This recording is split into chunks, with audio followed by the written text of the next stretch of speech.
Hello students, आज हम class 7 science का जो हमारा चैप्टर है 13 that is motion and time, उसका आज हम फर्स्ट लेक्चर करने जा रहे हैं। स्टूडेंट्स, आपने 6th क्लास के अंदर मेजरमेंट एंड मोशन एक चैप्टर था आपका, अगर आपको ध्यान हो तो उसमें अपन ने मेजरमेंट स्टडी किया था कि मेजरमेंट मतलब होता है मापना। तो उसी तरीके से मोशन की मेजरमेंट जो है वो आज इस चैप्टर में थोड़ा सा उसको डिटेल में पढ़ेंगे और इसमें अलग अलग टाइप के जो मोशंस हैं उसको स्टडी करेंगे। स्पीड और टाइम को मेजर करने के लिए जो अलग अलग डिवाइसेस हैं उसको आप आज इसमें स्टडी करेंगे। तो चैप्टर स्टार्ट करने से पहले कुछ हमारे कीवर्ड्स हैं जो हमें पता होने चाहिए, तो उसको पहले हम थोड़ा सा डीपली डिस्कस कर लेते हैं। फर्स्ट है स्पीड। स्पीड आप सभी जानते हैं, स्पीड क्या है कि कोई गाड़ी चल रही है तो वो तेज चल रही है तो आप कहेंगे इसकी स्पीड ज्यादा है, स्लो चल रही है तो आप कहेंगे स्पीड कम है। तो एक्चुअली स्पीड में be defined as the distance travelled by the body in a particular time. एक पर्टिकुलर टाइम में जो डिस्टेंस ट्रैवल करती है बॉडी, कोई ऑब्जेक्ट एक डिस्टेंस ट्रैवल करती है, एक जगह से दूसरी जगह पहुंच जाती है। मान लो 1 घंटे में कोई गाड़ी कितनी दूरी तक पहुंच गई तो वो उसकी स्पीड होती है कि 1 घंटे में गाड़ी ने 50 किलोमीटर कवर किया, 1 घंटे में गाड़ी ने 60 किलोमीटर कवर किया, दैट इज कॉल्ड स्पीड। तो स्पीड की डेफिनेशन क्या है? The distance travel by the body in a given time या इन अ यूनिट टाइम। नेक्स्ट है पेंडुलम। पेंडुलम क्या होता है? पेंडुलम एक डिवाइस है, मान लीजिए ये एक कोई स्टैंड है, इसके साथ आपने थ्रेड से एक बॉब बांध दिया, लोहे का एक थोड़ा हैवी स्फीयर है ये, तो इसे पेंडुलम बोला जाता है। ये क्या करता है? ये मूव करता है एक पर्टिकुलर पॉइंट से दूसरे पॉइंट तक। आपने देखा होगा कि घड़ियां होती है, पुरानी टाइम की घड़ियां आती है जिसमें पेंडुलम लगा होता था, इस तरह से वो मूव करता था, that is called pendulum. Pendulum के बाद है मीन पोजीशन, एक वर्ड आता है, तो पेंडुलम से रिलेटेड ही है ये वर्ड। तो ये जो इसकी मीन पोजीशन है, जो सेंटर पोजीशन है, इसे अपन मीन पोजीशन बोलेंगे। जहां से होता हुआ वो मैक्सिमम हाइट तक जाता है, फिर दूसरी मैक्सिमम हाइट तक जाता है और अपनी एक मीन पोजीशन, सेंटर पोजीशन पे दोबारा आ जाता है, that is called mean position. उसके बाद एक वर्ड आता है यूनिफॉर्म मोशन। यूनिफॉर्म मोशन का क्या मतलब है? यूनिफॉर्म मोशन का मतलब है एक गाड़ी किसी एक फिक्स स्पीड के ऊपर जा रही है, ठीक है। तो अगर एक गाड़ी की मान लो स्पीड हमने जाते हुए बाइक है हमारे पास, हमने उसकी स्पीड कर दी 40 और हमने उसको फिक्स कर रखा है 40 पे, ना तो हम उसको बढ़ा रहे हैं ना ही घटा रहे हैं, that is called uniform motion. Means if the distance travelled equal distance travel in equal interval of time then the motion is called uniform. दूसरी तरफ है नॉन यूनिफॉर्म मोशन। देखो नॉन यूनिफॉर्म मोशन होता है जब हमारी स्पीड फिक्स नहीं है, हम कभी स्पीड ज्यादा करते। नॉर्मली क्या है कि नॉर्मली हम यूनिफॉर्म स्पीड से नहीं जा सकते, है ना। कोई आगे व्हीकल आ जाएगा, हमें स्पीड स्लो करनी पड़ेगी, खाली जगह आ जाएगी, सड़क खाली है तो हम थोड़ी स्पीड तेज भी कर लेंगे। तो उस केस में हमारा मोशन क्या है? Non uniform. डेफिनेशन क्या है इसकी? When the object is travelling equal distance in unequal time. मतलब पहले क्या था? पहले एक फिक्स डिस्टेंस फिक्स टाइम में बराबर पार्ट में कवर हो रहा था। नॉन यूनिफॉर्म में क्या होगा? पहला 1 किलोमीटर को हमने ट्रैवल कर लिया 2 मिनट में, दूसरे 1 किलोमीटर में लग गए 4 मिनट, बहुत स्लो हो गए। अगला 1 किलोमीटर अपन 1 मिनट में ट्रैवल कर लिया, बहुत तेज हो गए हम। उस तरह का जो मोशन है उसे हम बोलते हैं नॉन यूनिफॉर्म मोशन। तो यूनिफॉर्म और नॉन यूनिफॉर्म समझ आ गया? यूनिफॉर्म में equal distance in equal interval of time, non uniform में equal distance in unequal interval of time. तो ये कीवर्ड्स हैं हमारे जो अपन चैप्टर के अंदर आगे भी यूज करेंगे। नेक्स्ट हमारे पास है मोशन एंड रेस्ट। तो सबसे पहले तो मोशन आप समझते हो क्या है? मोशन है जब कोई चीज मूव कर रही है। तो मोशन की भी एक डेफिनेशन है कि when an object is changing its position with respect to a fix object then the object is said to be in motion. मतलब एक ऑब्जेक्ट एक फिक्स, मान लो ये बोर्ड है, अब मैं यहां मूव कर रहा हूं तो ये बोर्ड फिक्स है और मैं मूव कर रहा हूं तो मैं मोशन में हूं, लेकिन मेरे साथ साथ ये मार्कर भी मूव कर रहा है। अब ये मार्कर मेरे हाथ में है और मेरे साथ मूव कर रहा है, मतलब ये मार्कर मेरे लिए रेस्ट में है, लेकिन आप मेरे को देख रहे हो तो मेरे साथ मार्कर भी मूव कर रहा है, तो आपके लिए मार्कर मोशन में है। तो मोशन का मतलब है किसी फिक्स चीज के अकॉर्डिंग ऑब्जेक्ट का डिस्टेंस चेंज होना या उसकी पोजीशन चेंज होना। और मैंने बताया कि मोशन और रेस्ट दोनों रिलेटिव थिंग्स हैं, कि एक चीज किसी के लिए मोशन में है तो वो दूसरे के लिए रेस्ट में हो सकती है। जैसे कि ये मार्कर, अब मैं मूव कर रहा हूं तो ये मार्कर मेरे लिए रेस्ट में है क्योंकि मेरे साथ साथ मूव कर रहा है, मेरी और इसकी स्पीड बराबर है, तो हम दोनों एक दूसरे के लिए रेस्ट में है। लेकिन आपके लिए हम क्या है? दोनों मोशन में, क्योंकि आपके लिए हम दोनों ही मूव कर रहे हैं, तो we both are in motion for you but for me the marker is in rest. तो motion and rest are relative things. Next जो है मोशन कई टाइप का होता है, अलग अलग टाइप है मोशन के। कोई चीज सीधी चलती है, कोई गोल घूमती है, कोई जैसे सांप रेंग के चलता है, तो अलग अलग मतलब मोशन में टायर गोल घूमता है, अर्थ के अराउंड मून जो है वो रोटेट करता है। तो अलग अलग जो मोशन है उसको अपन स्टडी करेंगे। सबसे पहला है कल्विनरी मोशन। कल्विनरी मोशन क्या है? जब आप कोई कैप ओपन करते हैं, जैसे मान लीजिए आप कोल्ड ड्रिंक का बॉटल का ढक्कन खोलते हैं, ऐसे घुमाते हैं, जब आप घुमाते हैं ऊपर को आता है, तो that is called curvilinear motion. Next है रिवोल्यूशन। रिवोल्यूशन क्या है? एक पॉइंट के अराउंड घूमना, एक फिक्स पॉइंट के अराउंड घूमना, जैसे कि मून, यहां पर हमारी अर्थ है, अर्थ के अराउंड मून रोटेट करता है, तो ये कौन सा मोशन है?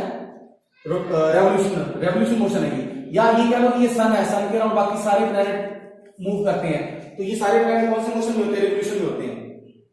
नेक्स्ट है रोटेटरी एंड ट्रांसलेटरी मोशन। ये इकट्ठा होता है, मतलब कंबाइंड फॉर्म है rotatory and translatory. Translatory motion सीधा चलना हो गया और रोटेटरी मतलब घुमा के चलना हो गया, तो इनका इकट्ठा कंबाइंड का एग्जांपल क्या है? मान लीजिए एक बस है, ये पहाड़ है, पहाड़ों में सड़कें ऐसे बनी होती है ना घुमावदार, तो अब पहाड़ों के ऊपर जब बस चलेगी तो उसके अंदर ये दोनों मोशन होंगे, ट्रांसलेटरी मोशन भी होगा और रोटेटरी मोशन भी होगा। तो रोटेटरी एंड ट्रांसलेटरी मोशन का एग्जांपल है बस ऑन हिल।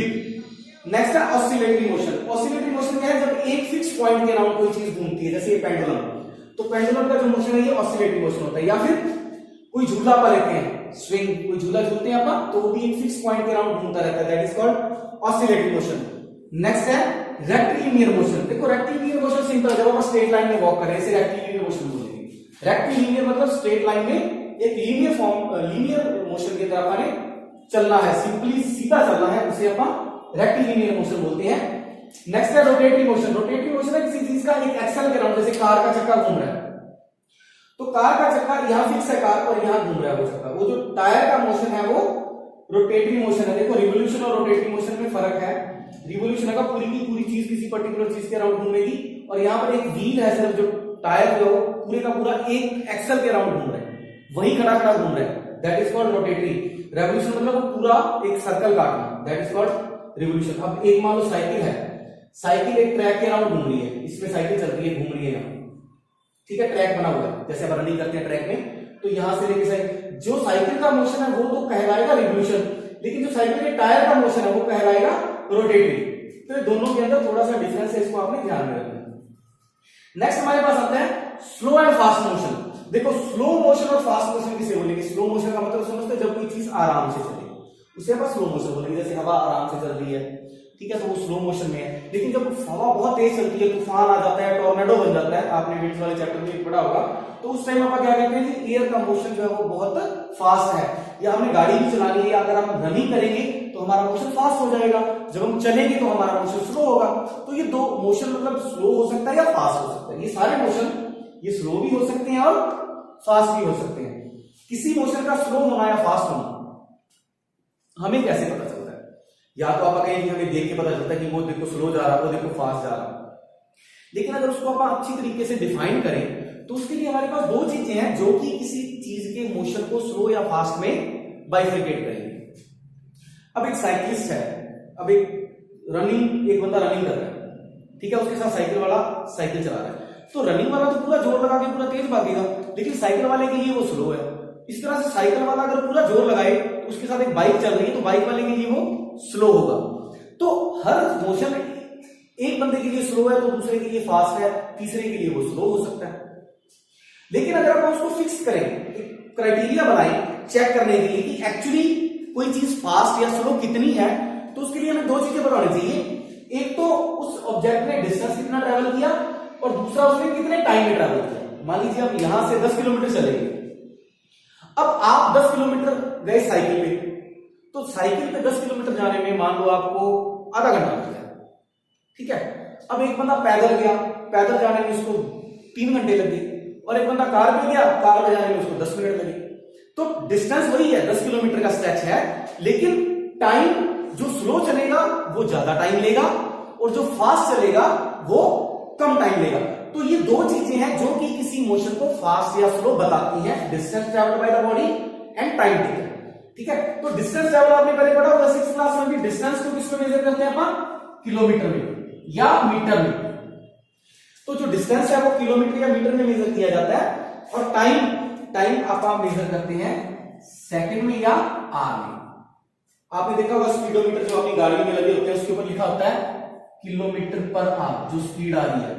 तो स्पीड किलोमीटर पर आवर का मतलब है अगर आपकी गाड़ी की स्पीड 60 है तो उसका मतलब है 60 किलोमीटर पर आवर कि आपकी गाड़ी 1 घंटे में कितने किलोमीटर पहुंच जाएगी, 60 किलोमीटर। तो समझ आया स्पीड का क्या कंसेप्ट है। तो ये स्पीड आप आगे भी अच्छी तरीके से इसको डिस्कस करेंगे।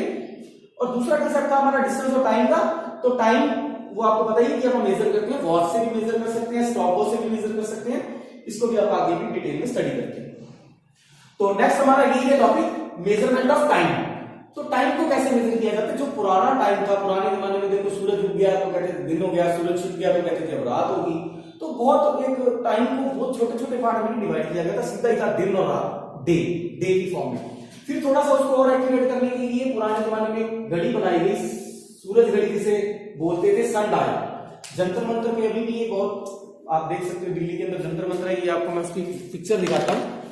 तो ये जो है, ये जंतर मंतर के अंदर जो घड़ी बनाई है सन डायल, तो ये भी टाइम देखने के काम आती है। यहां पर एक अंदर घड़ी लगी हुई है, एक्चुअली उसमें क्या होता है कि वो एक ऐसा स्ट्रक्चर होता है, यहां पर एक गोल है, इसके ऊपर एक ऐसे ट्रायंगुलर शेप की कोई चीज बनी है। तो यहां पर सन जब होगा तो इसकी शैडो यहां पड़ेगी, जब सन यहां आ जाएगा इसकी शैडो यहां आ जाएगी, जैसे सन यहां जाएगा इसकी शैडो इधर हो जाएगी।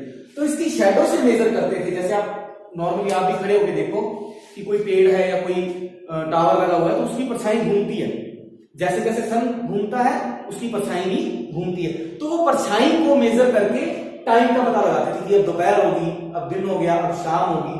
ठीक है, तो ये चीजें पहले पुराने टाइम में यूज होती थी। इसके अलावा पुराने टाइम में सैंड क्लॉक का यूज किया जाता था। आपने देखा होगा, इस तरह का कुछ फिल्मों में भी दिखाते हैं या कभी मूवीज में आपने देखा हो, एक ऐसा कुछ डिवाइस हुआ करता था,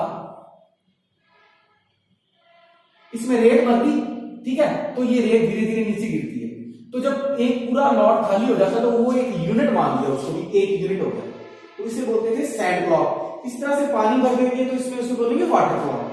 तो ये मतलब एक अंदाजा था कि एक सैंड क्लॉक का मतलब इतनी देर होगी। मान लो किसी को देखो कोई काम दिया कि आपने ये काम एक सैंड क्लॉक में कन्वर्ट करना है, तो एक बार जब ये सारी सैंड नीचे चले जाएगी उसमें आपने ये काम कंप्लीट कर देना है। लेकिन यहां पर कोई फिक्स मेजरमेंट नहीं थी, ये बस एक अंदाजा था। सनडायल का भी ये क्राइटेरिया था कि परछाई से आप टाइम मेजर करते थे। उसके बाद क्या हुआ, क्रिस्टीन हिजन्स ने एक पेंडुलम क्लॉक बनाई, जो आपने देखा होगा पुराने जो क्लॉक है, आजकल नई क्लॉक भी ऐसी आती है, उसके नीचे पेंडुलम लगा होता है। तो वो पेंडुलम जब मूव करता था तो उसके अकॉर्डिंग वो टाइम बताती थी, वो काफी एक्यूरेट थी, इनसे काफी एक्यूरेट थी। सबसे जो आजकल आप देखते हैं जैसे वॉच है, ठीक है, हम हाथ में बांधते हैं या घरों में हमने वॉल क्लॉक लगा रखी है या टेबल क्लॉक है या डिजिटल घड़ियां भी आती हैं, हमारे मोबाइल के अंदर भी डिजिटल क्लॉक होती है, डिजिटल वॉचेस भी आती हैं। तो ये जो है ये काफी एक्यूरेट है, ये एग्जैक्ट हमें टाइम बताती है। सबसे जो एक्यूरेट है that is called atomic clock. Atomic clock जो है ये साइंटिस्ट यूज करते हैं अपने एक्सपेरिमेंट्स के लिए। तो ये एटॉमिक क्लॉक का हमारा कोई यूज नहीं है, ये सबसे एक्यूरेट क्लॉक है, ये साइंटिस्ट इसका यूज करते हैं जो एक्सपेरिमेंट अगर एक पर्टिकुलर टाइम में करने हैं या कोई रिजल्ट देखना है पर्टिकुलर टाइम में, उसको चेक करने के लिए। और जो ये सैंड क्लॉक थी, सैंड क्लॉक की जगह स्टॉप वॉच आती। स्टॉप वॉच आपने देखा होगा ना, रनिंग करते हैं जब, तो उसमें जैसे ही फ्लैग ऑन हुआ तो स्टॉप वॉच को स्टार्ट कर दिया गया, और जैसे ही उन्होंने अपना बैरिकेड क्रॉस किया स्टॉप वॉच को स्टॉप कर दिया गया। तो स्टॉप वॉच मेजर कर लेती है कि इतने सेकंड हो गए, इसने इतना डिस्टेंस ट्रैवल कर लिया, ठीक है। तो स्टॉप वॉच आपने देखी होगी, अगर मैं उसका एक एग्जांपल आपको दिखा देता हूं। ये जैसे हमारी ये तो होगी टेबल क्लॉक, ये सैंड क्लॉक है, ये डिजिटल क्लॉक है, ये आपका स्टॉप वॉचेज है, ठीक है। स्टॉप वॉचेज आपने स्कूल में भी देखी होंगी, जब अपनी एक्टिविटीज होती है फिजिकल, तो वहां पर रनिंग वगैरह में आप स्टॉप वॉच का यूज करते हैं। उसके बाद आता है एसआई यूनिट। देखो एसआई यूनिट आप 6th क्लास में भी पढ़ चुके हैं, स्टैंडर्ड इंटरनेशनल। स्टैंडर्ड इंटरनेशनल का मतलब है वर्ल्ड वाइड इस यूनिट को माना जाता है। अब फॉर एग्जांपल हमने पेन के साथ एक लाइन ड्रॉ करनी है पेज पे, तो आप किस यूनिट में मेजर करेंगे उसको? तो स्केल के ऊपर हमारे सेंटीमीटर लगा होता है, तो आप सेंटीमीटर के हिसाब से मापते हैं, या आप कहते हैं इंचेस में माप लो उसको, ठीक है। तो वो छोटा यूनिट हो गया। हमने कमरे का साइज मापना है तो वो आप फुट में माप लेते हैं, घर का साइज मापना है तो फुट में माप लेते हैं, या मीटर में माप लेते हैं लंबाई कितनी है। लेकिन अगर एक शहर से दूसरे शहर की बात करें तो उसके अंदर जो डिस्टेंस है वो कैसे मापेंगे? सेंटीमीटर में तो नहीं माप सकते, बहुत ज्यादा हो जाएगा। ना ही आप मीटर में माप सकते हैं, वो भी बहुत ज्यादा होगी, मीटर वैल्यू ज्यादा लेनी पड़ेगी। तो वहां पर आप किलोमीटर का यूज करते हैं। लेकिन जो स्टैंडर्ड इंटरनेशनल है, ऐसा यूनिट है लेंथ का, दैट इज मीटर, ठीक है। तो लेंथ का ऐसा यूनिट जो है वो मीटर है, और टाइम का ऐसा यूनिट जो है वो सेकंड है। तो टाइम को सेकंड में मेजर किया जाता है। 1 मिनट, ये अपने को पता है कि 1 मिनट में कितने सेकंड होते हैं, 60 सेकंड, और 1 घंटे में 60 मिनट होते हैं। अब हर मिनट में 60 सेकंड है तो 1 घंटे में कितने सेकंड हो गए, 60 into 60 दैट इज 3600 सेकंड। इसी तरह से एक पूरा दिन है, एक दिन में कितने 24 आवर 24 घंटे, और घंटों को सेकंड में कन्वर्ट करना हो तो मल्टीप्लाई बाय 3600, तो ये आ गया टोटल सेकंड्स। इसी तरह से एक महीने में कितने दिन है, 30, और एक साल में कितने महीने हैं, 12, और दिन कितने हो गए, लगभग 365। यही होता है। तो ये यूनिट है हमारे टाइम के, लेकिन बेसिकली हम यूनिट कौन सा यूज करते हैं, एसआई, स्टैंडर्ड इंटरनेशनल यूनिट है हमारा सेकंड। तो स्टूडेंट्स आप इसको चैप्टर को यहां तक पढ़े, इसमें फिलअप्स हैं, फिलअप्स आप करने की कोशिश करें, और नेक्स्ट चैप्टर आपको नेक्स्ट लेक्चर जो इसका आपको जल्दी सेंड कर दिया जाएगा। Thank you students.